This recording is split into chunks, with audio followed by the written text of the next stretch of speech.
Welcome back to my channel, Pilates, Chakras, Tarot. This message is for birth number 2. So Taurus, those of you that are born on the 2nd, the 11th, the 20th, and the 29th, this is your message, okay?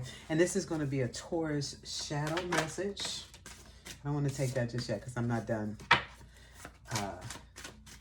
setting us up, getting us acclimated with what's coming, all right, in these readings. So let's continue, all right? So those Taurus that are born on the 2nd, the 11th, the 20th, or the 29th of the month, that makes you a Taurus, this is your reading.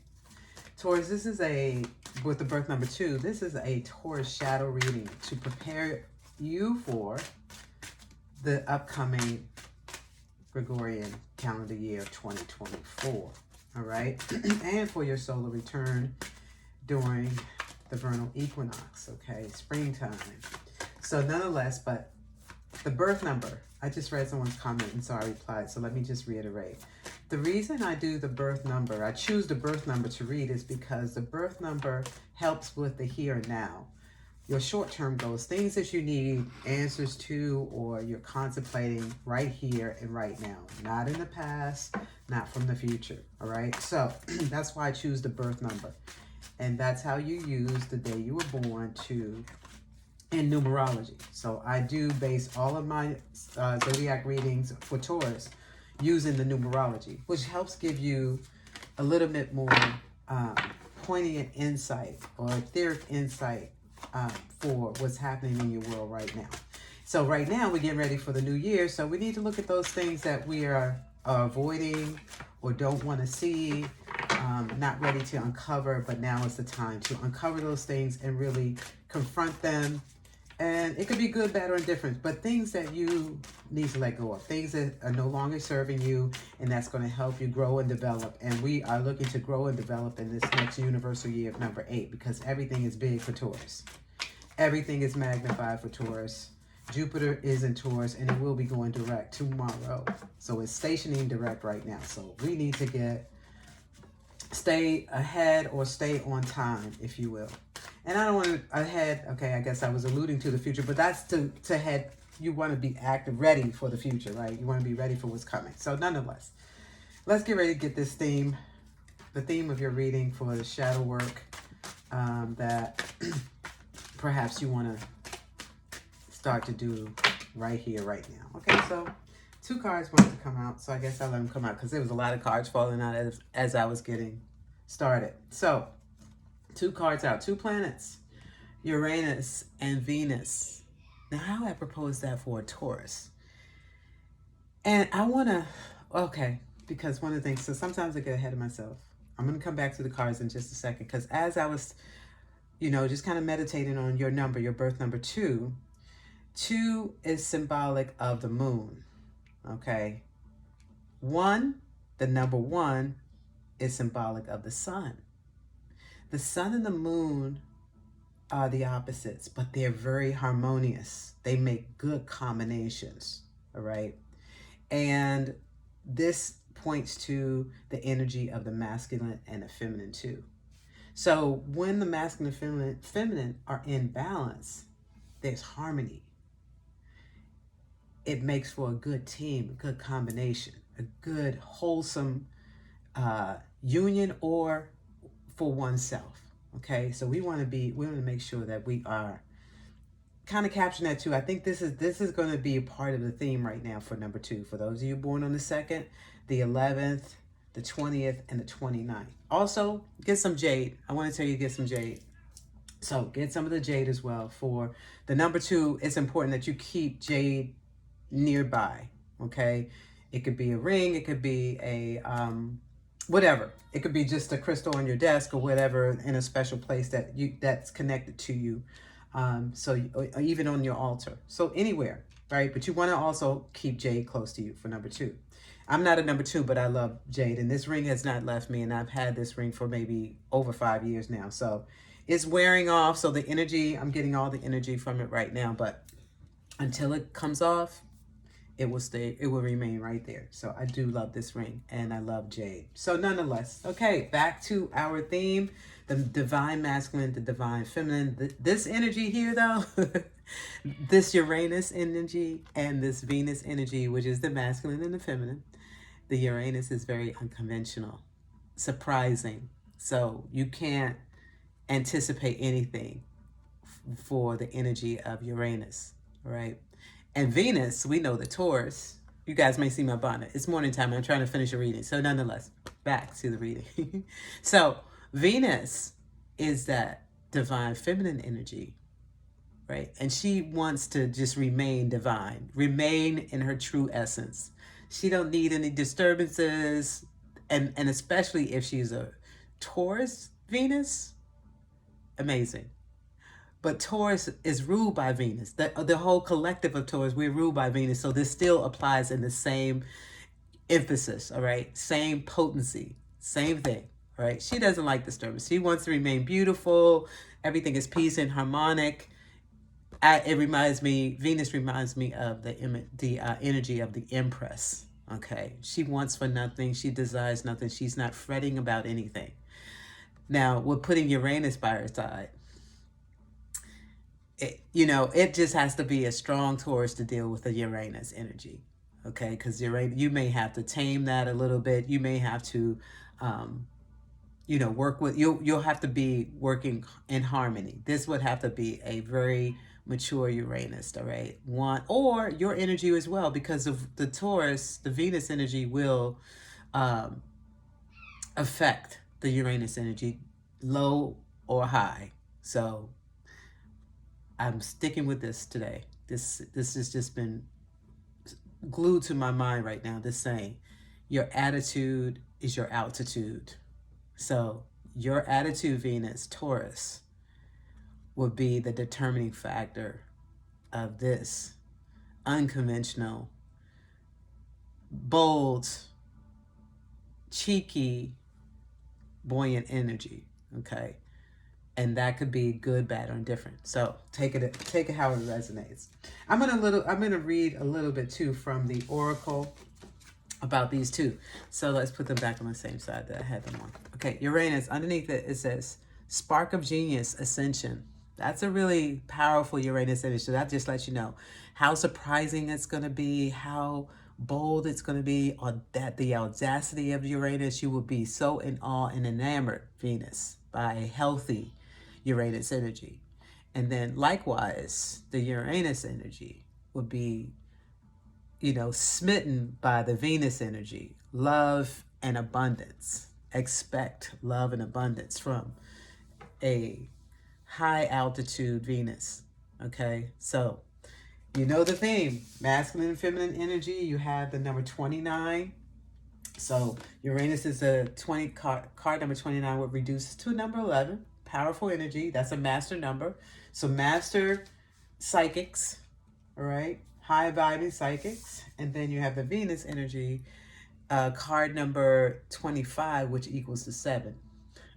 Of course, Uranus wants the Christ energy, the Christic energy. That's high altitude, high spiritual altitude energy. All right, beautiful. Love that. All right, so we kind of know what's headed here. And so if your relationship, if you're divine, even within yourself, if it's not, the attitude is the altitude, how high is that? When you ask yourself that question, if you're not on that trajectory, I strongly recommend you get on that trajectory. Strongly and highly recommend that. So that could be a part of the shadow reading. So you can ask yourself that question. I'm not here to judge. I'm here to ignite you all. All right. So let's see. I want to get to what I want to read from the deck on that. But I'm also going to read from, I'm going to take an oracle message from the Sacred Geometry Relationships deck as well. So quickly, let's see if there's anything I want to add onto the Uranus. Let's see what the oracle has to say really quickly. All right.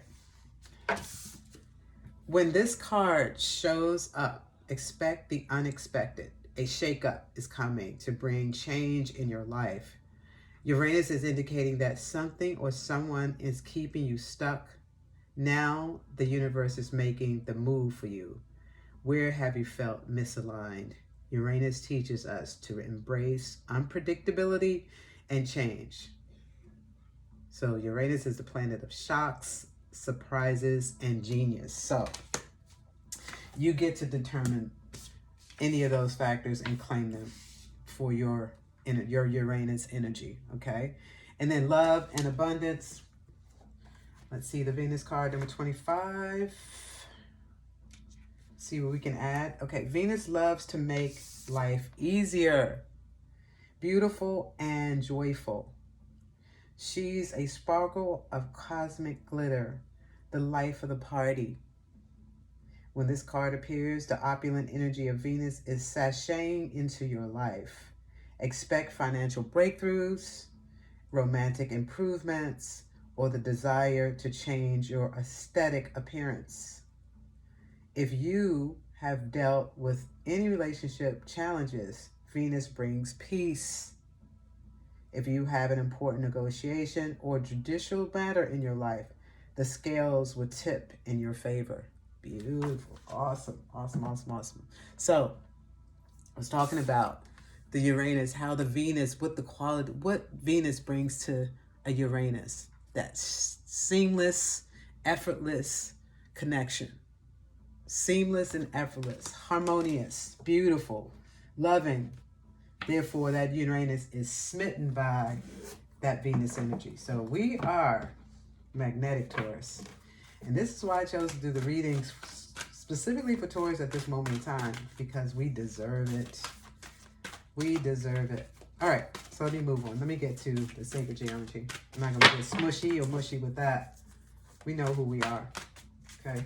Sacred geometry. What is it, Spirit, that you have for us to capitalize on this profound and bold message? Okay, time. Time. Card number 41, which equals 5. 5 is the number of change. So we do know, we already said change is coming. There's a transformation happening. I'll read. The energy of time supports our understanding of the relativity of time and our capacity to be present in the moment. I'll repeat that. The energy of time supports our understanding of relativity of time and our capacity to present in the moment. Time. So I am going to read from the Oracle on that. And I want you to focus in on this mandala and decide what stands out for you. And you will focus or meditate, be mindful of this image as I read from the Oracle, card number 41.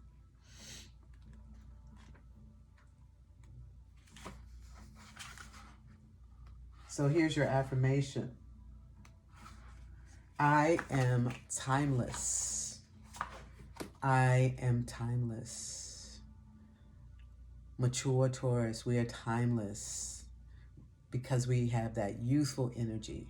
We maintain, we sustain, and we continue to grow timelessly, agelessly, with vitality. So the affirmation you can repeat 3 times. And I'm going to read that sacral chakra bell just because the orange is really standing out for me. So let me read that really quickly and we can do the affirmation. I am timeless. I am timeless. I am timeless.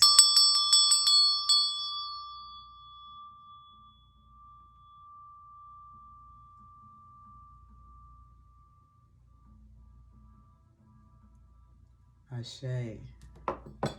So, just see if there's anything. Yeah, I do think we need to read the oracle for this one. I am timeless. Time structures our daily rhythms. A time to work, to eat, to sleep, to socialize. Yet such an order concept remains relative, as we've known since Albert Einstein's work, meaning that our perception of time depends on where we are, who we are, and what we are doing. We can interact with someone on the other side of the globe, and they can be in a different time zone, half a day or a night ahead or behind us. Yet we can still share a moment together. A day may seem to move faster or slower depending upon whether we are at work or on vacation or in the dentist chair. If we are a farmer, we may experience time differently than if we were a stockholder or stockbroker. Many people feel that time is increasingly speeding up. This acceleration can be partly contributed to technological advancements that allow us to do many things much quicker or much more efficient. We simply get more done in a shorter amount of time. In a broader view, time is a social sequential construct that society has created to get a better grasp on reality, to determine when all things made matter take place in our universe. It prevents things from happening all at once, and we divide time into three separate elements: the past, the present, the future. But we know we're here for the present. This is a linear, horizontal way of looking at time, and it has been fundamental to our perception of the three-dimensional world. Now that we are waking up to the concept that we are multidimensional beings, we must consider vertical time as well. Getting lost in the moment can then refer to the perception that time no longer exists, that there is no connection to our past or our future, which is horizontal time, and that all we experience is the present moment, vertical time, in which we can fully present with our awareness completely focused on what is going on in our now. Well, that's why I do these readings. That's why I just do them based on what's happening right now, because it makes time stand still sometimes, just being in the present moment, because the present moment may be one that you would never want to unleash, or disconnect from, right? A pleasurable moment, a nirvana moment, you may want to stay right there. And that makes it timeless. And we are timeless. And I like to keep them in the present moment. All of the readings, okay? So perhaps you need to enjoy the moment and learn how to be totally present, totally aware moving forward into 2024, because you may enjoy life a lot more if you do that. So however that resonates for you, if it does, make it work. If it doesn't, rebuke it. And let's move on to the tarot. I'm going to add the tarot to see if there's anything that we can pull out of this reading. But I love the reading, how it's set up, the keys and the cornerstones to having a nirvana, experiencing bliss in your life. Okay? And one of the ways is to be in the present moment. Replacing horizontal time with vertical time. Being here and now. Ashe. All right, Spirit, what do we have from the Rider-Waite Tarot to help or to capitalize on this message? Okay, this card wants to come out. Seven of Wands. Seven of Wands. Being on the defense. Being... sometimes this card gives me bigger than life energy, big energy, right? But maybe too rigid. Maybe it's too rigid. Although it's fiery energy, it could be overbearing too. So careful on how you, as you move forward, as part of the shadow part, is like being present with your emotions, being present with your surroundings and your environment at every moment in time, in the present moment. And that will help with managing emotions, not being, not overreacting, not being overbearing for, your circle. you know, for what your daily life and daily life people that you deal with or interact with on a regular basis, on a daily basis, right? Being balanced. You know, yes, that's, you know, balancing those emotions, being able to not react is a balanced way of being. Like, you're not that you're stoic, but mastering yourself, mastering that energy. So some other things want to come out, so I'll take those. As you can see, we got the Three of Swords. Something that's really heartbreaking, or maybe even just kind of melancholy. It doesn't have to be heartbreaking. It could be just melancholy. That gray, the rain, the swords, the red heart, all of that gives me melancholy energy. So maybe managing that type of energy, finding a way to, you know, indulging things that really help ignite you, help to get you excited. Surprise, you need that, Uranus. You need that energy in your world. So seek that out. Seek that out. I don't know why Aquarius wants to come up. Maybe look at an Aquarius, you know, is there anyone in your world with that Aquarian energy? That's probably that bold energy, that audacious energy is probably going to help ignite you. And receiving the gifts that you've been awaiting. They're here to gift you, to reward you.